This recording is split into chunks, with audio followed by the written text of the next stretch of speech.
For the past few years, Riki Gervais, Stiven Merchant, and Carl Pilkington have been meeting regularly for a series of pointless conversations. This is one of them. Testing. Is that right? Hello and welcome to the Riki Gervais Show with me, Riki Gervais, Stiven Merchant. Hello. And the little round-headed buffoon that is Carl Pilkington. All right.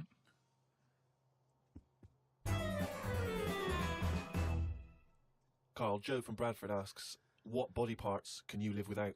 He wants to know. He's obviously having sleepless nights thinking about this. What, so... With a brain. He's coped this far. Yeah, I did a bit of an experiment on this, right? Brilliant. It's my job at home to wash up, right? Suzanne does... She gives you all the really big responsible ones. Yeah. She sort of like pays the bills and wires the house. And you go, what can I do? And you go, well, you can go and play with the worms in the garden. Yeah. So anyway, so it's my job to wash up and that, right?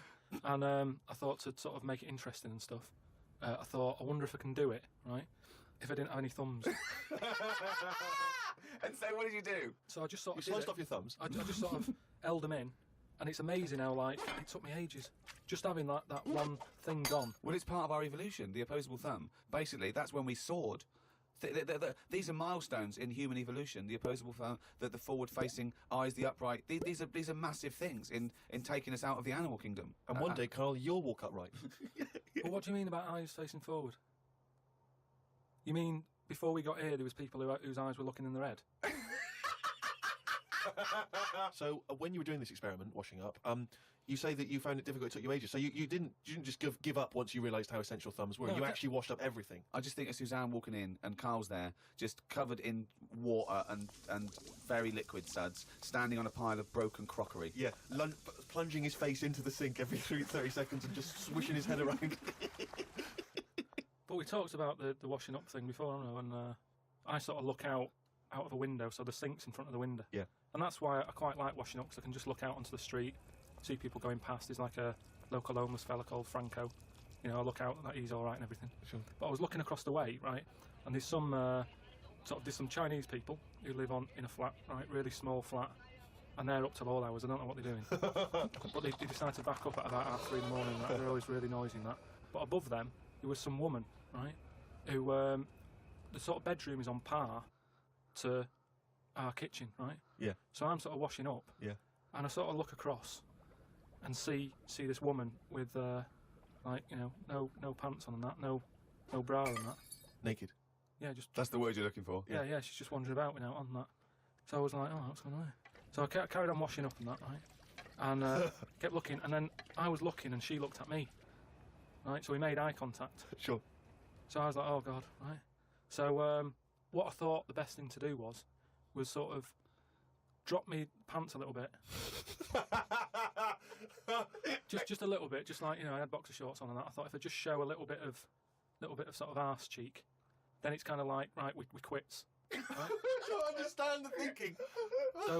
So Suzanne's watching the telly, right? I think she was watching Sex and the City or something. Yeah. She sort of turns around to see how I'm getting on with the washing up, right? She sees me with like my pants sort of down a little bit with my arse out. She said, what are you doing? I said, don't look now. I said, but there's a woman over the road, right, with no pants on and that. She caught me looking. I'm just giving her a bit back. I love the fact that he explains the rules and Suzanne's going to go, Okay, that makes sense. But I don't. So hang on. So you showed a bit of your arse. You turned presumably to show the arse. Or why did the arse out the I had to lift it up a little bit on the draining board. What? Hang on though. What did she do? Did you register her reaction when she saw a bit of your arse? What happened? When she saw my arse, yeah. Well, then I wasn't looking because I thought, in a way, I don't want it to look like, well, I've seen a bit of your stuff, here's a bit of mine. I just thought, at the end of the day, I caught a glance of you. It's only fair. You've had a bit back. You know, I'm not making a big deal out of it. I genuinely think James Stewart missed a trick here in Rear Window. Yeah. This would have been, you know, a much better film had James Stewart just popped his pants down. It would have given a whole new meaning to the title Rear Window. Yeah. It's tricky though. I seem to be surrounded by people like that. Remember that film, that Sliver or something? Okay, right. When they've got video cameras. Yeah. I'm just looking onto everybody's world and just seeing what people are getting up to. There's nothing wrong with that. Brilliant. That's why I like washing up.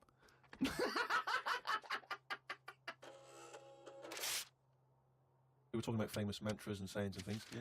Never has a Manc said so much to so many that means so little. Brilliant. So you can have that on your headstone. Rupert. Your little round headstone. Rupert's in the Isle of Man. He says, I don't know if you knew this, Carl, but apparently octopus's testicles are located in their heads. Yeah. But then, to me, that isn't that amazing, because at the end of the day, an octopus, really, all it is an head, isn't it? So everything it's got has to be in the It has head. to be in the head. It'd look daft if they dangled down below. Right? So all it is, I mean, there's a lot Hang of on, facts. it looked daft if they dangled down below. I'm wondering if that could almost be the B-side to B-side to Knob at Night. I could eat a knob at night. James Round says, Carl, if you could be anyone in the world, who would it be? Dead or alive? Why would you choose to be a dead person? No, but sometimes, like, there's people who are now dead, but everybody raves about them. What I mean is, if... Oh, just answer the question. Who would you be and why? It's someone you admire or you think had a good life. Just answer the But what question. I mean is, it's good to be remembered, like Winston Churchill is remembered Yeah. as being a decent bloke, but I wouldn't want the hassle that he had. So I don't want to live his life, Right. but it's good to be... You'd like to be Winston Churchill, but you'd like to have a paper round instead of... Saving the world. yeah. Well, that's what I mean, but is he saying whose job would I want to take on? It's not that The complicated. question is this: if you could be anyone in the world, who would Carl be? That's the question. That's all the information I've got. A lot of responsibility on a lot of jobs, isn't there? So, some of the names flowing through your head now? I was thinking Bruce Willis.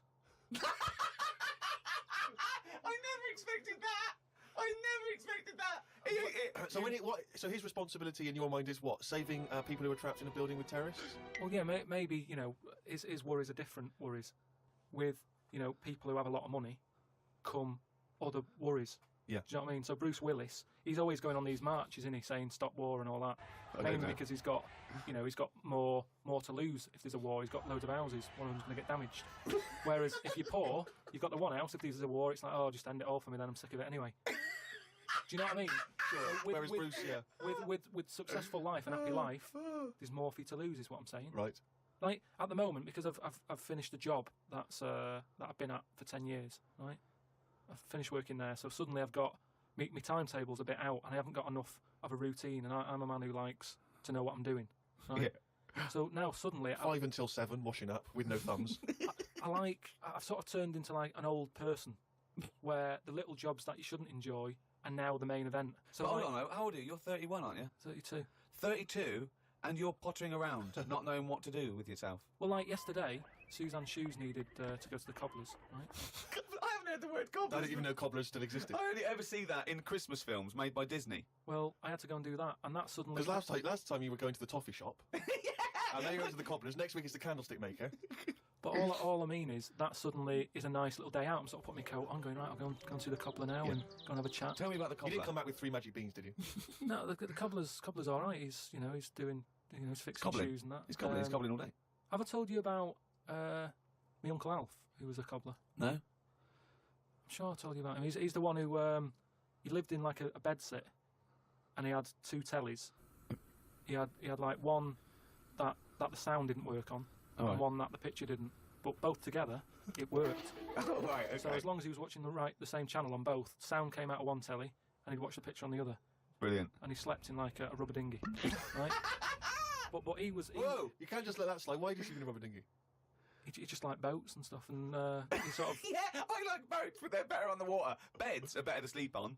Boats are better to sail on. Well, he just had it in there. It's a bed set. It was really tight space. Boat set? He's got this. It's moved into a dinghy set. He's got this dinghy, so he's thinking, well, rather than it getting in the way, I might as well use it. Yeah. Right?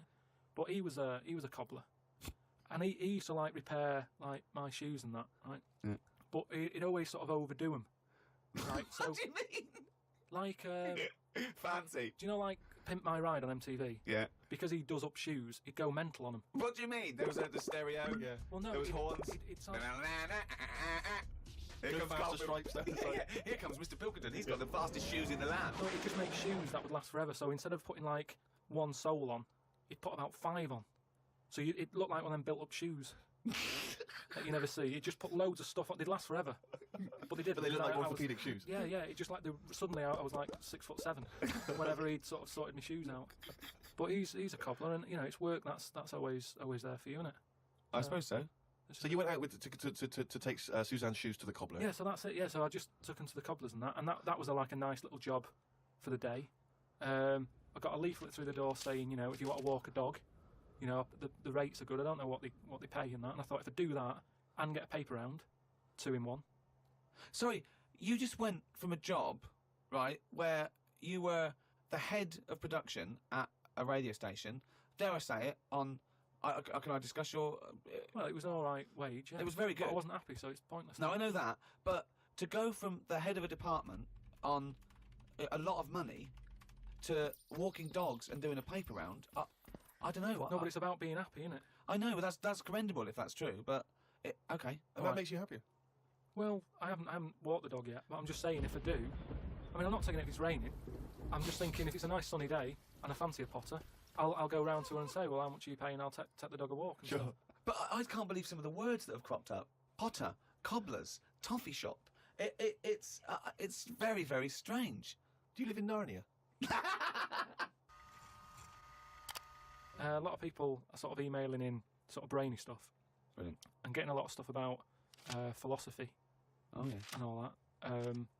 Descartes, that's another one that's mentioned on an email. Descartes, Yeah. the French philosopher. Yeah. What's your question? Well, he sort of cropped up on an email. Someone said, what do you think of him? And I was like, oh, I don't know. He famously he pondered his own existence. Cogito ergo sum. I think, therefore I am. He was thinking about that. He was thinking, how do I know all this is true, everything around me? And he thought, well, I can see it and I can smell it and I can hear it. And he went, oh yeah, my senses can be fooled. I could be dreaming. But if I'm dreaming, then at least I'm alive. At least I have some sort of consciousness. So if I'm even thinking about anything, I exist. I think, therefore I am. Cogito ergo sum. But we don't need to know the Latin bit. Why is everyone always going back to Latin? It was ages ago. Why is that language always being... And were Latin people always in a rush? Because they seem to be like words for full sentences. Why couldn't they just take the time and say what they want to say? And it's just like, what was the rush? To teach Latin. What about Plato? Right, Greek. Right, now, would you say he's a bright bloke? Yes, I would. I'd say he's a very, very bright bloke. Right, let me tell you this. Right, if he's that bright, you know how he got killed? No. Got hit on the head by an egg. Fucking hell! Well, he's not so clever then, is he? That's what I'm saying. Boo! What's the story with the egg? He was on holiday or something, right? And He was on holiday. In Greece, probably. he was having a walk about, and a bird was flying over the sort of. This over the bird beach. was what? A great auk? What size bird killed him with his egg? It was a big one, yeah. Was it? And the way they used to crack An ostrich on a hang glider. the way they used to crack the eggs open to let the kids out, they used to drop them on rocks.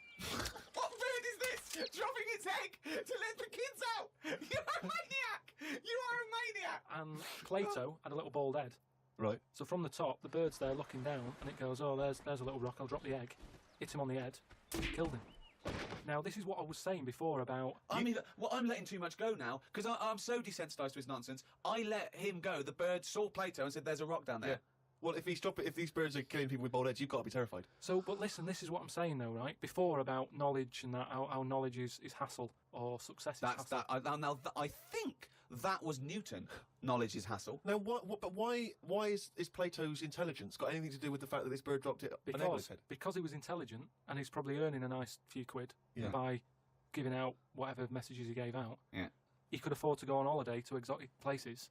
If he was working in a factory, he wouldn't have been on this beach with big birds dropping eggs, is what I'm saying. So, in a way, it backfired. His knowledge killed him. And that, I think, was Kierkegaard. His knowledge killed him. He shouldn't have been on the beach. He was only there having a break or whatever from doing what he does. It wouldn't have happened if he wasn't on holiday.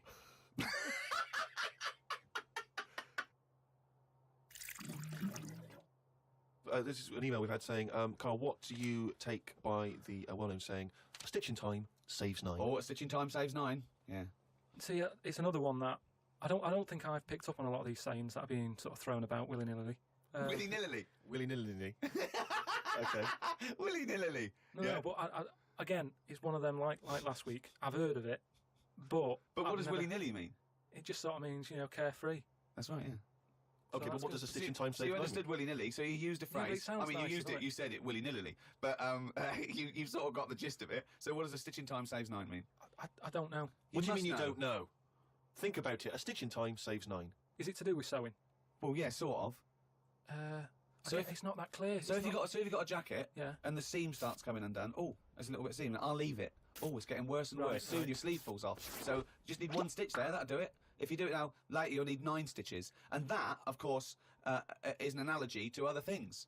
But it depends if you're busy at that point, because if you've got something else that needs doing, that means that isn't being done because you're messing about sorting out a hole in your coat.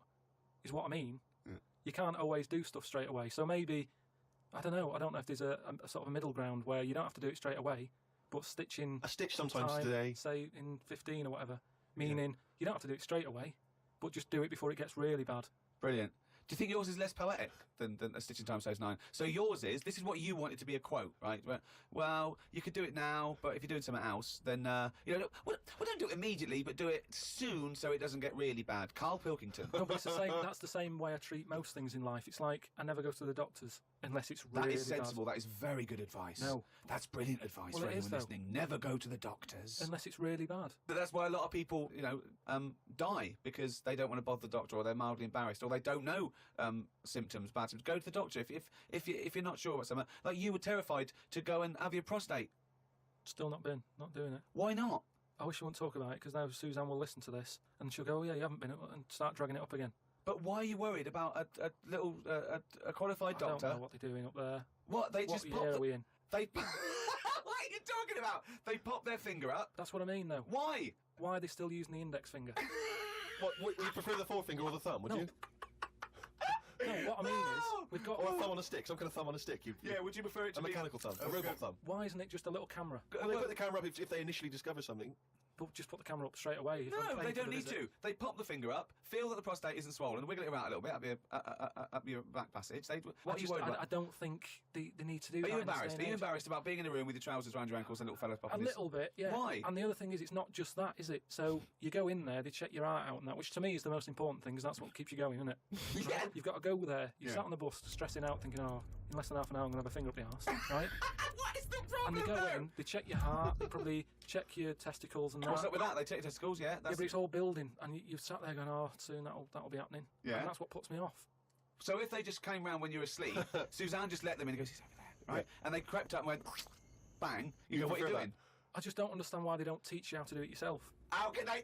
Wow. How can they teach... Imagine you squatting in a corner with one hand on your bollocks and the other finger up the arse going, it seems to be all right. Carl, you don't understand the phrase "a stitch in time saves nine." I don't think you should be doing any kind of invasive medical research in your own human body. But then Who knows what trouble you're going to cause? No, but then at You would least get stuck. Yeah. You would get stuck. Susanna, come out. Your fist will be up your own arse.